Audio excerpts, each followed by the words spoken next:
¿Cuántos están agradecidos con Dios esta mañana? Gloria a Dios. ¿Cuántos están contentos?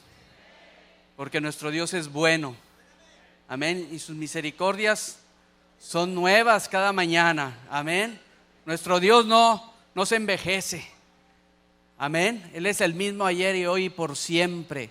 Y sus misericordias son nuevas. Amén. Eso debe crear en nosotros una expectación, porque ¿qué tendrá nuevo nuestro Dios para este día? ¿Y qué ha preparado para el día de mañana? ¿Cuánto lo quisieran saber? ¿Cuánto lo quisieran ver? Amén. Pues Dios es bueno, pero nosotros necesitamos tener esa convicción y saber a qué Dios creemos y a qué Dios servimos. Amén. Gloria a Dios. Pues yo estoy muy contento esta mañana porque pues Dios me ha permitido pues que esté mi esposa y mis hijas conmigo, y pues yo quisiera invitarles a que pasen y yo quisiera, pasa, mija, agradecer a Dios por sus vidas y pues estas son mis hermosuras, ¿sí? Es la herencia que Dios me ha dado, y pues estoy muy agradecido con Dios porque pues más que una compañera es una sierva de mi Dios, y pues siempre ha estado ahí como apoyo, y estoy muy agradecido con Dios por su vida y pues para la gloria de Dios. Amén. Y también por mis hijas, a que están hermosas, ¿verdad? Es una herencia preciosa que Dios me ha puesto en mis manos. Saben que Dios no me va a pedir cuentas de si me dio un terreno, si me dio un carro o si me dio $1,000,000. Dios no me va a pedir cuentas de eso. Va a decir, bueno, es tu responsabilidad administrarlo bien, pero esta es la herencia que Dios me ha dado, y esta es la herencia que Dios me va a pedir cuentas. ¿Qué hiciste con? Porque más que mi esposa, mi ayuda idónea, mi compañera, saben que mi suegro es tremendo. Pero no este terrenal que está ahí en Monterrey. No, ese nomás habla y nada más hasta ahí se queda. No, verdaderamente mi suegro, el que la engendró, el que la formó en el vientre de su madre. Ese suegro que le dio esa nueva vida, a ese le tengo que dar cuentas. Amén. De lo que yo he hecho con su hija y de lo que he hecho con estas preciosuras. Amén. Es mi responsabilidad delante de Dios. Él me ha entregado estas preciosas almas en mis manos, y es mi responsabilidad delante de Dios. A veces nosotros como varones quisiéramos que ellas estuvieran abajo en los escalones y nosotros encima, ¿no? Diciendo, es que yo soy el varón, yo soy el macho de la casa.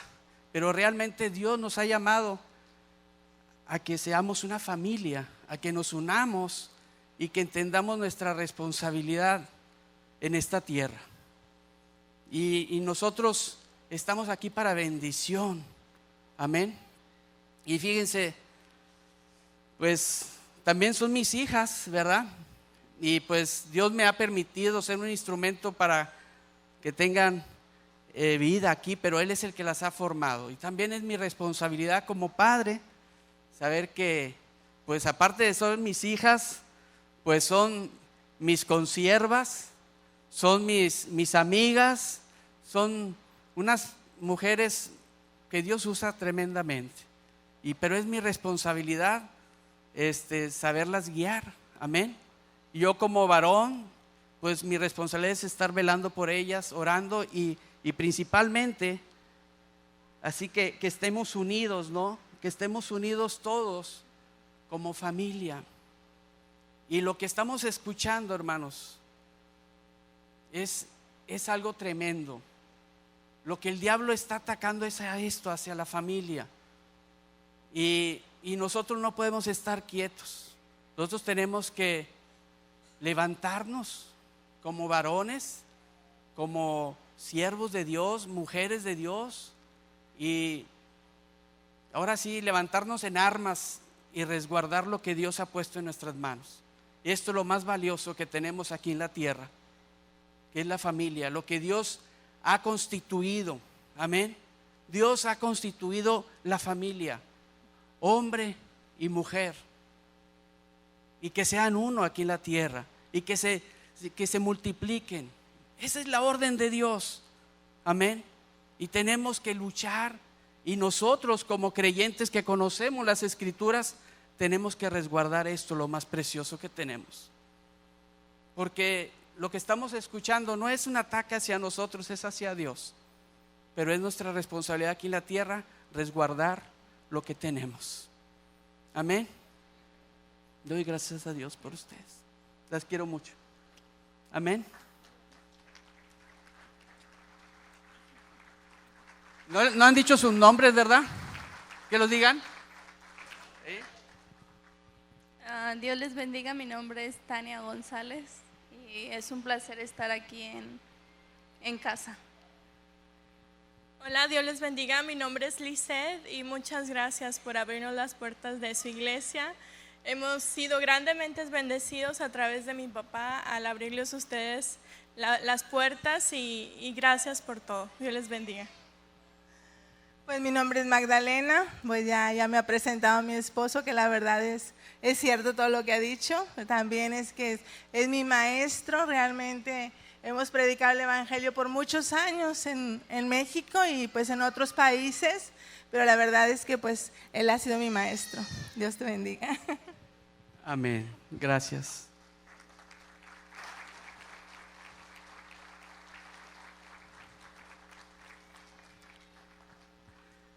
Amén. Vamos a poner manos a la obra, vamos a tomar las armas. Amén, que es la oración, es una acción. Amén. Y yo quisiera comenzar con algo muy importante que en lo personal es un testimonio que yo quisiera darles de mi parte. Hace unos días, hace unas semanas, estábamos platicando mi esposa y yo, como ella dice, que yo soy su maestro, pero realmente ella ha sido una maestra para mí, y pues ¿quién más me conoce más que ella, no? Ella sabe cuando ando mal, cuando ando bien, y hace algunos días, algunas semanas, ella me compartía, me decía: Carlos, pues yo veo en ti que cuando estás orando hay algo diferente, algo está pasando, no te escucho pues con ese entusiasmo, con ese compromiso, no le estás dando esa adoración a Dios.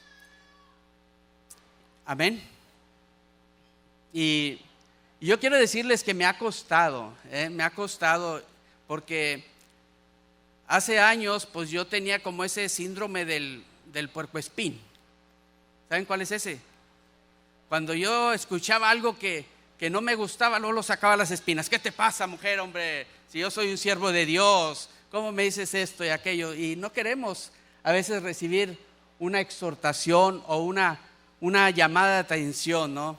Y pues gracias a Dios el Señor me ha capacitado, me ha ayudado para ir entendiendo de que Él va a utilizar a otras personas, a otros siervos, a otras personas para poderte pulir, para poderte mejorar. ¿De quién más vas a escuchar? Hay muchas personas que dicen: no, es que a mí solamente Dios me habla, yo por eso estoy orando y Dios me va a decir las cosas que tengo que hacer o dejar de hacer.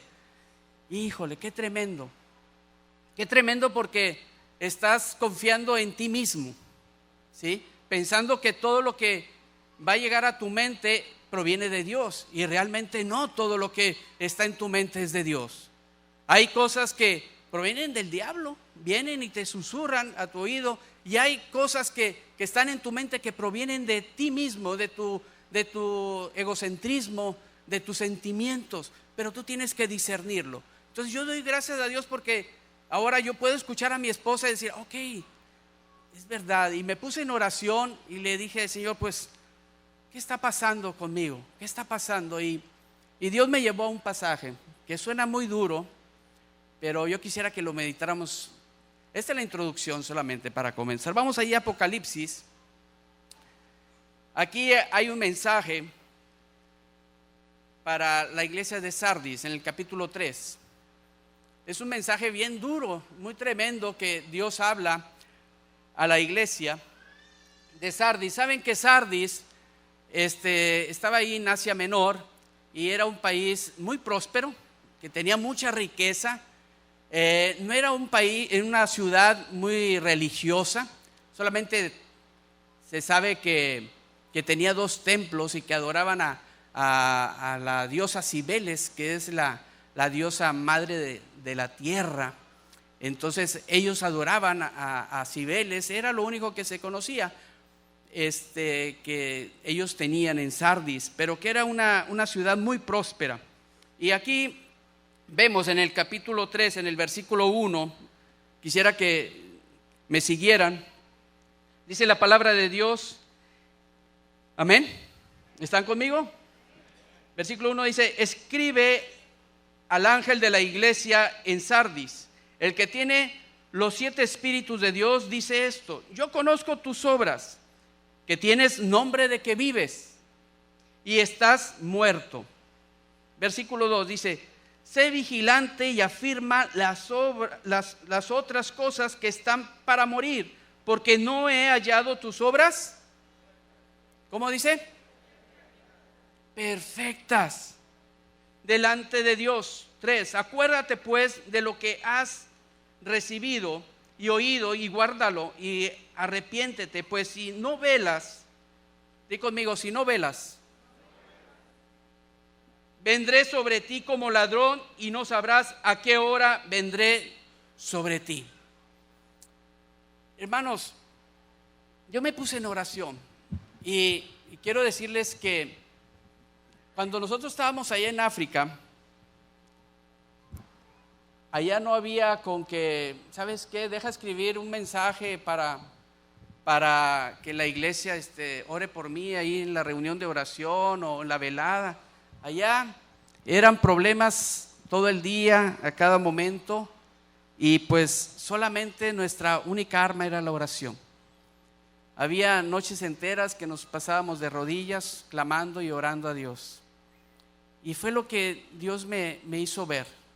Como ya no estoy en África, digo, bueno, pues estoy en mi tierra, estoy muy contento, estoy en México. Como que bajo la guardia.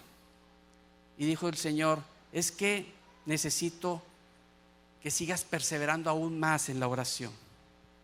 Necesito estar en intimidad contigo. Tengo muchas cosas que quiero hablarte. Qué importante es que entendamos que Dios quiere hablar con nosotros. Y Dios no nos va a mandar ni un email, ni un mensajito de texto, ni un fax. Él quiere hablarnos cara a cara, pero tiene que ser en intimidad, en la oración. Dios quiere que estemos en su presencia. Amén. Y yo entendí esto, que Dios estaba hablando a mi vida por medio de mi esposa. Y dije yo: es verdad, Señor. Porque cuando vemos en este pasaje, dice que la iglesia tenía nombre de que vive, ¿sí? Dice: no, tienes nombre de que vives, pero estás muerto. Dice: sé vigilante y afirma las cosas que están para morir. Fíjense, Dios nos exhorta a que corrijamos las cosas. Dice, hagan de cuenta como los médicos, ¿verdad? Cuando ven a una persona que tiene quemaduras, dice, pues bueno, si encontrara aunque sea una célula en su brazo quemado, pues lo puedo reconstruir, lo puedo volver a formar, aunque sea un poquito de vida que estuviera ahí. Pero cuando nosotros entendemos que Dios quiere exhortarnos porque no quiere que muramos, Él quiere que vayamos a esa perfección. A veces nos conformamos con la mediocridad. Amén. Ya soy salvo, predico su palabra y ya estoy bien. No estoy pecando, no mato a nadie, no digo mentiras, estoy bien. Pero Dios quiere llevarnos a más. Pero a veces la perfección le tenemos miedo, ¿verdad? Porque va a exigir más de nosotros. Pero es lo que Dios nos habla. Amén.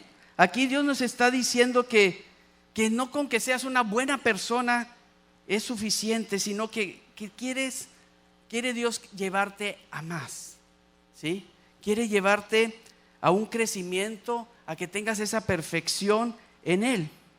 Cuando vemos más adelante en este mismo capítulo, en el versículo 4 dice: pero tienes unas pocas personas en Sardis que no han manchado sus vestiduras, y andarán conmigo en vestiduras blancas, porque son dignas. El que venciere será vestido de vestiduras blancas, y no borraré su nombre del libro de la vida, y confesaré su nombre delante de mi Padre y delante de sus ángeles. El que tiene oídos, oiga lo que el Espíritu dice a la iglesia. ¿Qué pasaría, hermanos, si yo tuviese una manchita aquí de pluma en mi camisa? Pues ahí ponle un parchecito o algo, no pasa nada, es nomás un puntito. Pues Dios nos está llamando a una limpieza perfecta, total. Él no quiere ni aunque sea un puntito de 1 milímetro en nuestras vestiduras. Él está llamando a una perfección. Amén. Que no, Dios no quiere ver nada más lo que está afuera, Él ve lo que está dentro.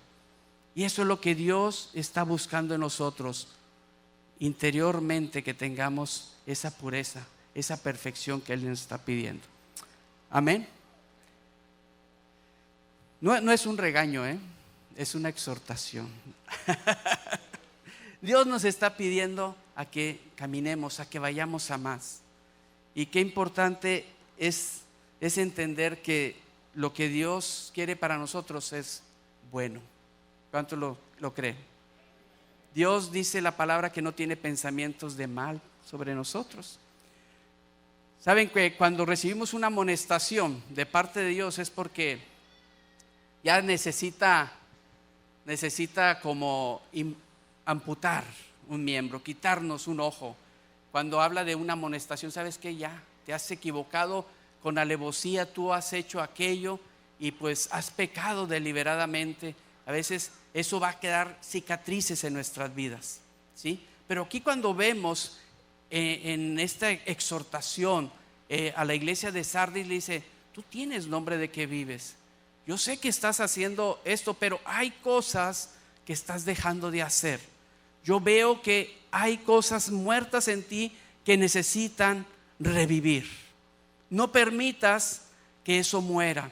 ¿Y cuántas veces recibimos de parte de Dios una alarma que suena? Ese es el título del sermón de este día: la alarma que suena. A veces Dios empieza a sonar esas señales, nos empieza a sonar una alarma diciendo: hey, ten cuidado. Desde cuando Él ve que nosotros estamos desviándonos de su perfección, de su camino, de su propósito, Él empieza a sonar la alarma, ¿sí? ¿Qué pasaría si ahorita sonara aquí una alarma de incendios? ¿Todos nos quedaríamos sentados, quietos? Sí, se escucha que se está quemando algo. ¿Tú te quedarías quieto? Claro que no. ¿Qué pasaría? De inmediato, ¿verdad? Te pararías y salieras a resguardar tu vida y decir: ¿dónde está el incendio? Vamos a tratar de apagarlo, ¿sí o no? Eso es lo que Dios está hablando. Si hay algo que se está incendiando, si hay algo que está mal, rápido, ponte de pie y restaura, quita aquello. ¿Para qué? Llegar a esa perfección, a esa altura de ese varón perfecto que Dios nos está pidiendo de cada uno. Amén. Gloria a Dios.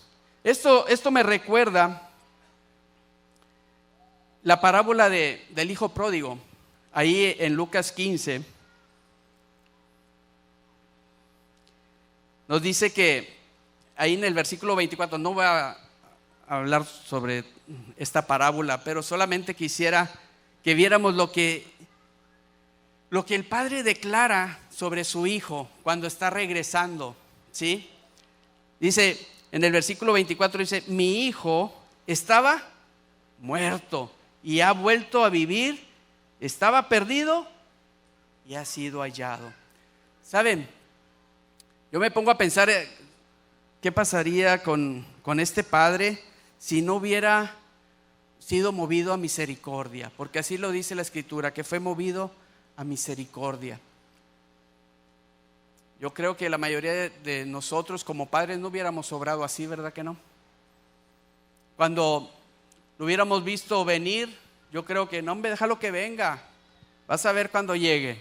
No te dije que te ibas a gastar todo el dinero, no te dije que ibas a regresar todo deshecho, sin ropa, todo mugroso, ¿no te has dado cuenta lo que están diciendo mis vecinos?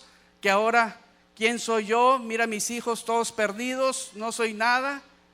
¿Sí o no? Hubiéramos empezado a sacarle toda la lista, a vida y por haber, todo lo que habíamos sentido repercusión sobre su decisión por haberse ido de la casa y haber malgastado toda la herencia, todos los bienes que él le había dado. Pero al contrario de eso, dice, mira, estaba muerto y ahora vuelve a vivir. Estaba perdido y lo he encontrado. Eso es lo que él se movió en misericordia. Amén. Y esa es la exhortación de parte de Dios, que dice, mira, restaura las cosas, cambia tu situación y yo te voy a recibir. Amén. Y eso es lo que Dios está pidiendo de nosotros, que hagamos un análisis de nosotros, porque Dios quiere la perfección en nuestras vidas. Que si se están prendiendo focos de alarma, de alerta, hay señales en tu caminar diario, no hagas oídos sordos, sino actúa. Amén. Les voy a compartir una anécdota que nos pasó allá en África. Allá teníamos, como estábamos en una isla, teníamos que viajar al continente y pues era alrededor de 1 hora 45 minutos de vuelo. En barco pues hacíamos 12 horas en barco para llegar al continente y pues constantemente teníamos que ir para arreglar papeles o situaciones que teníamos que realizar allá. Y me acuerdo que una ocasión que nos subimos al avión, pero eran aviones de esos de la Segunda Guerra Mundial, eran aviones rusos, ¿sí? De esos que eran de carga, pero los habían hecho de pasajeros. Más imagínense cómo estarían. Y una ocasión que íbamos a viajar, pero pues nos dejó el avión, no porque llegáramos tarde, sino porque lo llenaron y dijeron ya no puedes subir, aun cuando teníamos boleto, ¿sí? Dijeron, ya no caben. Y nos quedamos y me acuerdo que dio vuelta el avión y empezó a arrancar ahí los motores y empezó a salir mucho humo y empezó a aventar explosiones y lumbre y cuánta cosa. Y mi esposa estaba conmigo y me dice, mira, se está quemando, Carlos, ¿a poco en esos aviones nos subimos? Le digo, sí, y así hace siempre. Es su manera de arrancar con una humadera de cuenta de esos coches viejos que ya pasan aceite y que le tienen que echar más aceite que gasolina, pues hagan de cuenta lo mismo por allá. Y luego ya cuando te subes al avión, dice la azafata, ¿no? O la muchacha que está ahí, porque hagan de cuenta que son aviones como de esos autobuses que había antes, no sé si todavía hay, ¿no? De esos polleros que se iban ranchería por ranchería, ¿sí? Porque ahí en el avión llevaban así peroles, palanganas llenas de pescados vivos, traían cocodrilos ahí amarrados arriba, monos vivos atados. Hagan de cuenta que ese era su equipaje, ¿sí? La gente pues llevaba su lonche y se traía ahí una boa ahí atada o amarrada, y esa su maleta, era su equipaje. Y entonces la muchacha, la azafata, nos empieza a decir, bueno, empezamos a agarrar pista y dice, ya saben lo que empiezan a decir, pues tengan abroches de los cinturones y que átenlos así, y luego pues dice, bueno, les digo que la única salida del avión es esta y que solamente hay 2 salvavidas, los que están aquí, pero ninguno los puede agarrar, ¿sí? Hasta que el capitán no se los ordene. Y éramos como 40 o más, 60 personas las que íbamos en el avión. Entonces imagínense, ¿sí? Ahí ya nosotros ya sabíamos que si esto se presurizaba o caía en el mar, no había ni cómo agarrar ni un salvavidas, ¿sí? Entonces ahí había una alerta, había una señal diciendo: hey, ¿sabes qué? La próxima vez que vengas, pues pon en tu maleta o en tu equipaje ahí de mano, pues un salvavidas por si acaso, ¿no? ¿Sí? Si te sucede algo en el otro vuelo, pues tráete ahí tus salvavidas para prevenir cualquier situación que caigas en el mar. Entonces era algo constante y era tremendo lo que vivíamos ahí, porque de cuenta que iba volando, empezaba a levantarse el avión, pero no habían cerrado, había como una compuerta, hagan de cuenta, como una pala detrás del avión que venía abierta porque eran de carga. Entonces ya que subía, cerraban la compuerta y nomás se oía el golpanazo porque no se presurizaban, no eran aviones que volaban muy alto, entonces volaban bajito y luego empezaba a llenarse de humo, empezaba a llenarse y yo le decía a mi esposa: oye, ¿qué pasa? ¿Se está quemando esto? Nada, tenían que inyectar oxígeno para que para que pudiéramos respirar. Tenían ahí un tanque de oxígeno y le abrían para que hubiera oxígeno dentro. Imagínense. Entonces eran situaciones que vivíamos muy constantemente en ese país. Pero a lo que voy es las señales que hay, las alertas, las que Dios enciende para que nosotros sigamos creciendo a esa estatura de ese varón perfecto. Amén. Que a veces no nos va a gustar lo que escuchamos. ¿A quién le gusta que lo exhorten? ¿A quién le gusta que le digan: mira, estás mal en esto y en esto y en esto? ¿Hay alguno que le gusta? A nadie nos gusta que nos digan nuestras verdades, ¿sí o no? Pues ahí tenemos que aprender, es algo que Dios quiere trabajar en nosotros. Amén. Tenemos que, no sé si lo digo bien, pero tenemos que hacer una retrospección, o sea, un análisis interno. Lo más fácil es hacer juicio de los demás. No, mira, si aquel está peor que yo, mira el otro lo que hace, el otro ni ora. Mira, no, hombre, si vieras lo que hacen.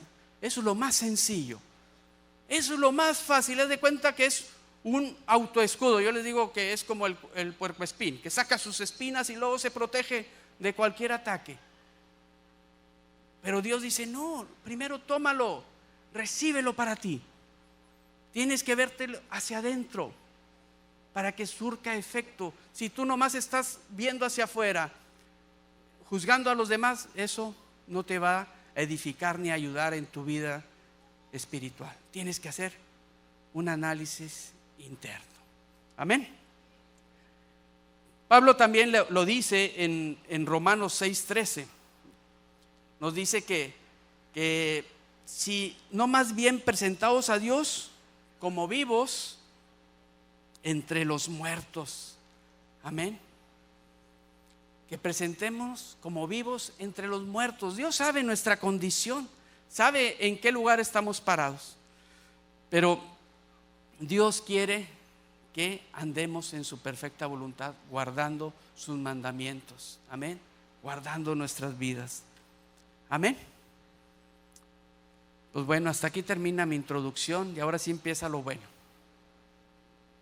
Saben, yo quisiera que viéramos, hay algunos personajes muy interesantes, que ellos tomaron decisiones, que entendieron el plan de Dios para sus vidas. Quisiera que fuéramos ahí a Primera de Reyes, en el capítulo 18. Son hombres que a lo mejor no escuchas muy seguido predicar. Voy a hablar sobre Abdías primeramente, y luego vamos a ver otros dos varones que uno sí escuchamos mucho, pero aquí en Primera de Reyes, en el capítulo 18, hace unos días que lo estaba leyendo y me empecé a reír porque me dio mucha risa, pues gracia lo que estaba leyendo. Y mi esposa dice: ¿qué estás leyendo? Le dijo: deja contártelo. Ya luego empezamos a reírnos los dos porque es tremendo lo que este hombre Abdías hizo, ¿no? Fíjense, vayan conmigo ahí en el versículo 1 de este capítulo 18 de Primera de Reyes. Dice: pasados muchos días, vino palabra de Jehová a Elías, en el tercer año diciendo: ve, muéstrate a Acab y yo haré llover sobre la faz de la tierra. Fue pues Elías a mostrarse a Acab, y el hambre era grave en Samaria. Saben que pues en esos tiempos estaban pasando una sequía muy tremenda, y pues Acab era un rey muy tremendo, pero más tremenda era Jezabel, su mujer. Entonces aquí Elías pues era como el malo de la película, era el que estaba como provocando esa sequía, entonces era perseguido. Entonces ahora Dios le dice a Elías: ve, preséntate al rey. Y entonces dice: Acab llamó a Abdías, su mayordomo. Abdías era en gran manera temeroso de Dios. Imagínense, este hombre Abdías era el principal mayordomo, el principal sirviente de Acab. Y este hombre escuchaba y veía todas las atrocidades que hacía este varón, este rey. Y lo más tremendo es que él dice que en gran manera era temeroso de Jehová. Y vemos aquí en el versículo 4: porque cuando Jezabel destruía a los profetas de Jehová, Abdías tomó 100 profetas y los escondió 50 y 50 en cuevas, y los sustentó con pan y agua. Qué pantalones de este Abdías, la verdad. Qué decisión, qué valentía de este varón, que aun cuando escuchaba y sabía lo que podía pasar en su vida, él sabía lo que Dios quería, el propósito que Dios tenía para él en ese lugar. Y él resguardó a estos 100 profetas, y no tan solo les guardó en las cuevas, sino dice que los alimentaba. ¿Saben lo que le hubiera pasado si los oídos del rey hubiera escuchado que él había resguardado a estos profetas? Le hubieran cortado el cuello de inmediato. Y luego más adelante lo vemos.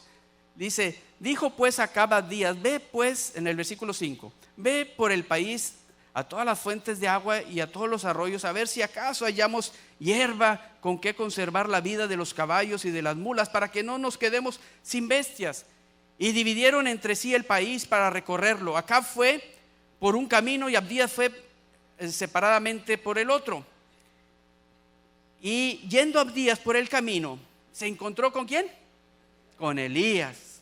Y cuando le reconoció, se postró sobre su rostro y le dijo: ¿eres tú, mi señor Elías? Y él respondió: yo soy. Ve, di a tu amo que aquí estoy. Aquí está Elías. Y aquí lo más tremendo, amén. Fíjense lo que sigue, dice: pero él le dijo: ¿en qué pecado? ¿Para que entregues a tu siervo en manos de Acab para que me mate? Vive Jehová tu Dios, que no ha habido nación ni reino a donde mi Señor no haya enviado a buscarte. Y todos han respondido: no está aquí. Y a reinos y a naciones, y él ha hecho jurar que no te han hallado. Y ahora tú me dices: ve y di a tu amo, aquí está Elías. Diciendo: no, me estás bromeando. ¿De qué se trata? Porque él sabía al Dios que servía. Porque cuando vemos aquí adelante dice: acontecerá que luego que yo vaya y me haya ido, el Espíritu de Jehová te llevará a donde yo no voy a saber, ¿sí? Y al venir yo a dar las nuevas a Acab, él no hallarte, él me matará. Y tu siervo teme a Jehová desde su juventud. Ya empieza a sacar sus credenciales Abdías. Pero se dan cuenta, o sea, qué tremendo este varón, diciendo: yo conozco al Dios que tú sirves. Cuando yo vaya a decirle al rey, a la vuelta ya no te voy a encontrar, porque yo sé que Dios te va a proteger y te va a llevar a otro lugar. Ya no voy a encontrarte. ¿Tú quieres que me mate? ¿De qué se trata esto, verdad? Qué tremendo es que hagas la voluntad de Dios, y que a veces hay dificultades, pero tenemos que entender al Dios que servimos. Esta perseverancia de este Abdías, esa convicción de vida, porque nosotros no podemos pensar la situación que tenía a su alrededor. Imagínense toda la idolatría que había en su caminar diario. Él era un mayordomo, él tenía muchas personas a su cargo, era ahí el que estaba junto al rey. Imagínense la cantidad de maldad que había en ese momento en la tierra y que estaba a su alrededor, y él se mantenía, él era temeroso de Jehová y sabía quién era Jehová. Amén. Y luego nos seguimos leyendo ahí, ¿verdad? Y vemos que él empieza a decirle a Elías, pues mira, yo he guardado a estos profetas, y qué tremendo, ¿no? Y pues no voy a leer toda la historia, porque yo quisiera nada más que viéramos a Abdías, este hombre que tenía una convicción de vida, ¿sí? Que no importando las circunstancias, él era un hombre temeroso de Dios. Amén. ¿Cuántos temen a Dios aquí? Aunque haya situaciones adversas, nosotros tenemos que tener esa convicción. Es un testimonio tremendo de este hombre. Solamente lo vemos un poco, pero hay momentos de tomar decisiones, que si tú quieres recibir lo que Dios tiene para ti, o tú le dices, no lo quiero. Amén. Es nuestra decisión. Dios es un caballero y Él nos presenta delante lo que Él tiene para nosotros, pero es tu decisión y mía si lo tomamos o lo dejamos. Si seguimos muriéndonos, ¿sí? Si hay una infección que está en tu cuerpo, en tu vida, y Dios te está diciendo, hey, ahí tienes un problema, ay, luego lo hago, déjalo, después, al cabo tengo mucha vida todavía. Pero Dios dice, no, es que quiero que tomes en consideración ese pequeño problema, esa pequeña enfermedad que tú tienes en tu vida, porque yo quiero que seas perfecto, porque yo soy tu Dios. Amén. Eso es lo que Dios está pidiendo de nosotros esta mañana, que abramos nuestros oídos. Él está prendiendo alarmas, alertas, está prendiendo señales, y tenemos que prestar atención de lo que está pasando. Amén. Como les comentaba en un principio, tenemos que resguardar nuestras familias. Esto es un ataque hacia la familia, es un ataque hacia nuestro Dios. Lo que Él ha decretado, lo que Él ha constituido, lo que Él ha declarado para esta tierra y para nosotros, el mundo está dándole la espalda, y es un ataque. ¿Saben? En otros países está volviéndose una revolución todo esto que está pasando. En otros países ya tiene tiempo. Por ejemplo, yo escuché de un pastor en Argentina que ahí la ley le estaba exigiendo que casara a una pareja.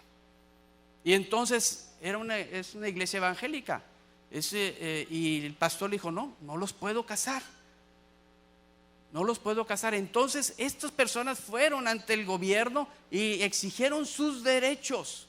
Y fueron a la iglesia y le dijeron, exigimos que tú cases a estas personas. Y tuvieron que hacer juicio y le cerraron la iglesia, y él dijo, yo no puedo casar a estas personas. Y supuestamente por los derechos humanos y los derechos de ¿cómo le llaman? De preferencia sexual, y supuestamente todos son derechos del hombre, para que haya una igualdad. Ellos exigían a la iglesia que cambiara su postura. Y ténganlo por seguro, hermanos, no es que sea profeta ni esté declarando, pero es algo que se ve venir. Va a llegar en su momento que en muchos países van a tratar de exigir a la iglesia que se empiece a doblar, que deje a un lado el decreto de Dios, el mandamiento de Dios, para poder cumplir con los hombres. Y es ahí donde nosotros tenemos que decir, primero cumplo la palabra de Dios que a los hombres. Obedezco primero esta palabra. Y si es necesario que muramos, pues qué bien, para la gloria de Dios. Amén. Pero es necesario que tengamos una madurez, que tengamos una raíz bien cimentada en nuestras vidas y saber en quién creemos, como este hombre Abdías. Amén. Aunque él sabía, me van a cortar la cabeza. Tú no sabes lo que yo estoy haciendo. Yo resguardé a esos 100 profetas. Yo tengo mis credenciales, yo sé quién es mi Dios. Pero él tenía una convicción, dijo, yo voy adelante. Amén. Hay dos personas más adelante. ¿Saben lo que le pasó a esa cuando Elías, después de que pasó esta situación, que se entrevistó con Acab, y sabemos la historia del fuego del cielo que consumió el holocausto y todo esto, y que mató a los profetas de Baal? Nos dice que él se fue, ¿verdad? Se fue. Pero antes de que se fuera, dice que en el capítulo 18 mismo, no, es en el 19, en el versículo 3.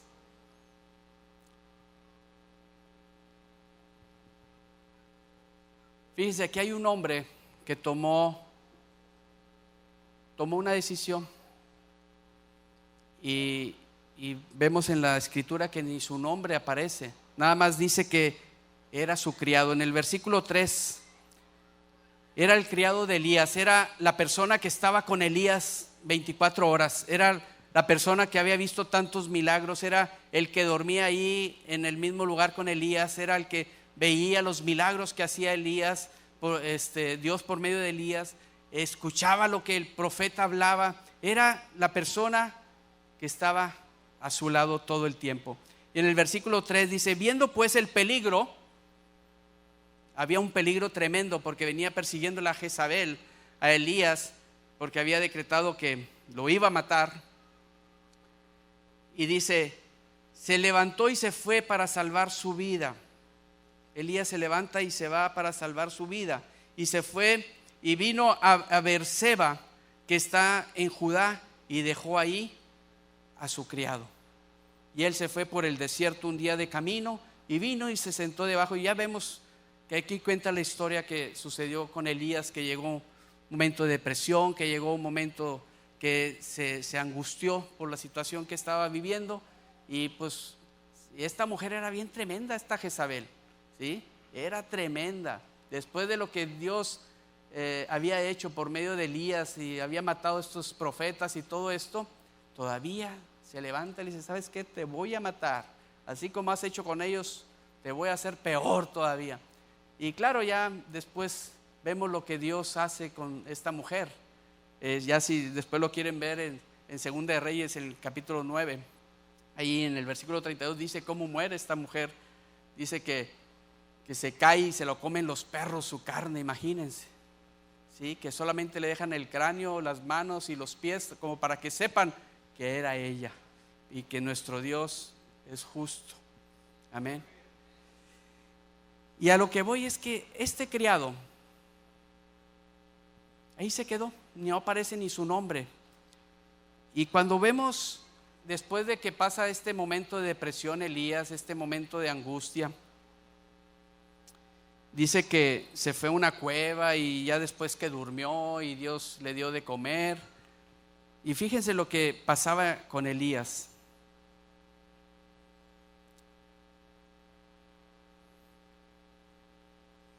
Dice en el versículo 13 de este mismo capítulo 19: y cuando lo oyó Elías, cubrió su rostro con su manto, y salió y se puso a la puerta de la cueva. Y aquí vino a él una voz diciendo: ¿qué haces aquí, Elías? Estaba escondido, y después de haber visto un terremoto y haber visto el viento, y después él supo que llegaba la presencia de Dios en ese silbo apacible, y sale y Dios le habla y dice: ¿qué haces aquí, Elías? Y él respondió: he sentido un vivo celo de Jehová, Dios de los ejércitos. ¿Cuántos sentimos ese celo de verdad? Cuando escuchamos estos ataques a nuestro Dios, ¿sentimos celo? ¿Celo de nuestro Dios? ¿Sentimos celo de esta palabra de verdad? ¿Sentimos ese celo diciendo: me angustio, me duele lo que está pasando, porque mi Dios es justo, mi Dios es verdadero? Esto es lo que estaba pasando con Elías. Dice: porque los hijos de Israel han dejado su pacto. Él estaba angustiado porque el pueblo había dejado su pacto. Han derribado tus altares y han matado a espada tus profetas, y solo yo he quedado, y me buscan para quitarme la vida. Y le dijo Jehová: vuélvete por tu camino por el desierto de Damasco, y llegarás y ungirás. Y ya le da una serie de órdenes. Vas a ungir al rey de Judá y al rey de Israel, y vas a ungir a Eliseo, el que va a continuar por ti. Amén. Esta fue la orden después de este proceso que Elías tomó. Y yo quisiera que fuéramos un poquito más adelante, y con esto voy a terminar, en Segunda de Reyes, en el capítulo 2.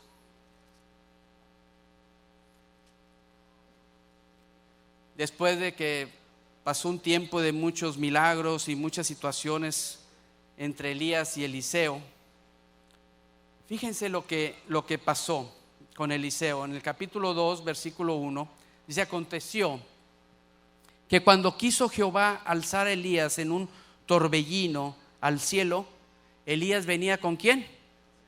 Con Eliseo de Gilgal. Y luego el versículo 2 dice: y dijo Elías a Eliseo: quédate ahora aquí, porque Jehová me ha enviado a Betel.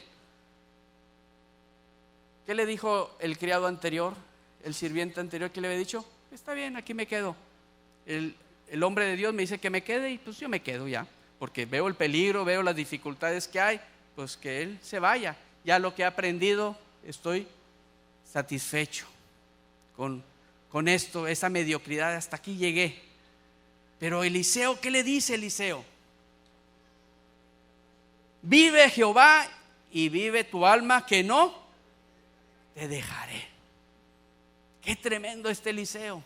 Él se amarró a Elías, dijo: no te voy a dejar, ¿sí? Porque yo sé que eres un siervo de Dios, yo sé que la presencia de Dios está contigo y yo la quiero. A lo mejor muchos de nosotros nos hubiéramos quedado ahí. Bueno, pues porque era un peligro constante. La labor del profeta era constante en peligro, ¿sí? Porque él estaba recibiendo órdenes directas de parte de Dios para exhortar al pueblo, para que hubiera un cambio, una transformación, para que se voltearan hacia Dios. Amén. Eso era lo que Elías estaba buscando, y constantemente tenía peligros. Lo más normal que Eliseo hubiera dicho: bueno, me dice el hombre de Dios que me quede, aquí me quedo. Pero él dijo: no te voy a dejar. Yo me aferro y yo quiero más de mi Dios. Amén.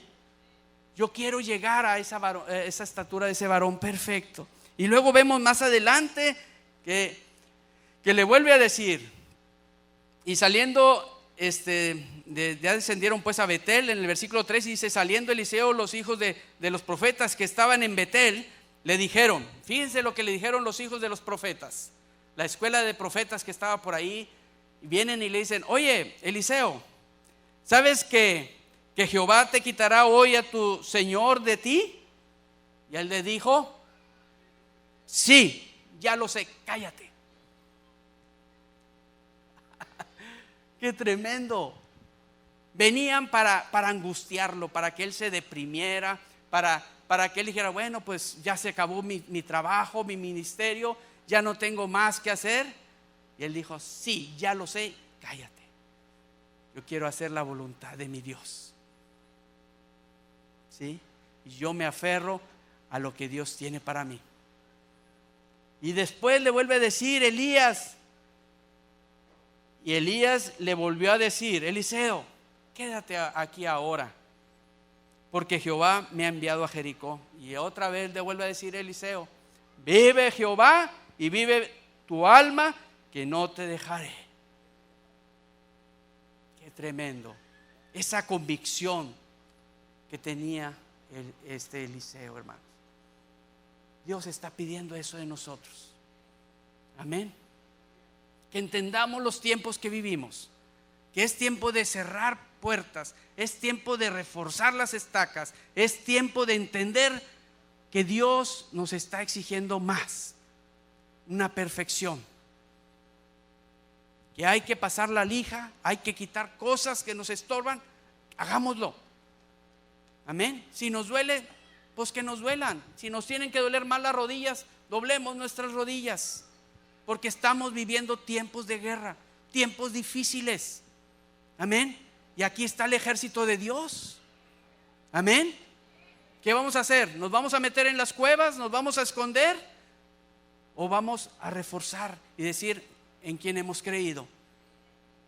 Amén. Y así como Eliseo.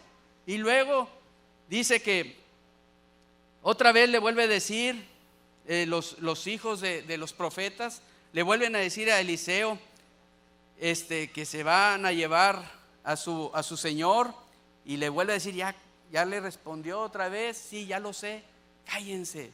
Otra vez querían que Eliseo no recibiera la bendición. Amén. No querían que Eliseo recibiera la bendición de parte de Elías. Y luego en el versículo 6 dice, y Elías le dijo, te ruego que te quedes aquí. Imagínate, el siervo de Dios Elías le está diciendo, quédate aquí, hombre, ya, déjame, ya me quiero ir a lo que Dios me está llamando, me necesito irme. Pero Eliseo estaba aferrado, él quería más de Dios. Y él no se quedó ahí, sino que fue con él, y dice que abrieron el río Jordán y pasaron del otro lado. Y ya Elías vio la convicción que tenía Eliseo, y le dice en el versículo 9, qué hermoso es que Dios te diga esto por medio de su siervo. Cuando habían pasado, Elías le dijo a Eliseo, pide lo que quieras que haga por ti, antes que yo sea quitado de ti. Amén. ¿Qué le hubieras pedido tú? Qué tremendo lo que Eliseo le dice, hermano. Él reconoció la mano de Dios sobre su maestro, sobre Elías, y le dijo, yo quiero lo doble que tú tienes. Yo quiero lo doble que tú tienes. Esa unción la quiero doble. Yo he luchado por esa unción, yo quiero recibirla. Aunque el mundo, la gente me está diciendo lo que va a pasar, yo he proseguido, yo he ido más allá. Amén. ¿Cuántos tenemos esa convicción, hermanos? ¿Cuántos queremos ser como ese Eliseo? ¿O queremos ser como el otro sirviente que a la primera de cambio le dijo, quédate aquí, y ahí se quedó? Porque había peligro, ¿sí? Había riesgo. Ni su nombre aparece en la Biblia. Pero qué tremendo lo que vemos de Eliseo. Aun cuando Elías le decía, ya quédate, déjame irme, porque yo tengo cosas que hacer y me estás estorbando. Dijo, no, yo quiero más. Yo quiero estar contigo hasta el último momento que estés en la tierra. Y aquí en este versículo 9, cuando dice, ¿qué quieres? Pídeme lo que quieras. Quiero lo doble que tú tienes. Amén. Qué hermoso cuando Dios se lo da. Y ahí está plasmada en la escritura este tremendo profeta que fue Eliseo. Pero él sabía lo que él quería, hermanos. Él tenía una convicción. Él tenía muy claro el propósito de Dios para su vida. Él pudo haber dicho lo primero que le dijo Elías, quédate ya aquí, pues sabes que me regreso a mi rancho, ahí tengo de nuevo otras vaquitas, otros toros, y vuelvo a hacer mi vida. Era sencillo para Eliseo, era un hombre con mucho valor, muy fuerte, pero él dijo, yo quiero más de Dios y voy a proseguir a la meta. Amén. Para concluir, hermanos, yo quisiera que leyéramos un pasaje, pedirle a los hermanos de la alabanza si pudieran pasar. Amén. ¿Están por aquí? Y abramos nuestras Biblias en Isaías.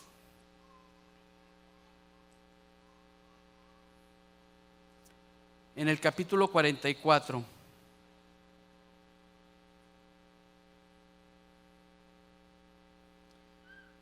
Amén. ¿Están conmigo? Isaías 44 en el versículo 21. ¿Cuántos dicen amén? ¿Están conmigo? Dice, acuérdate de estas cosas, oh Jacob e Israel. Amén. Porque mi siervo eres. Yo te formé. Siervo mío eres tú. Israel, no me olvides. Ágape, no me olvides. Yo deshice como una nube tus rebeliones. ¿Cuántos dicen amén? Él no las escondió ni las tiene guardadas en un baúl. Él dice que las deshizo. Todas nuestras rebeliones, Israel.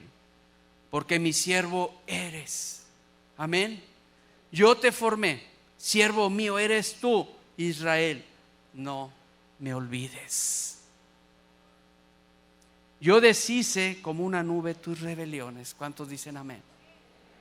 Gloria a Dios. En el versículo 23 dice, cantad loores, oh cielos, porque Jehová lo hizo.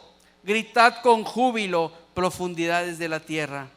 Prorrumpir montes en alabanza, bosques y todo árbol que en él está.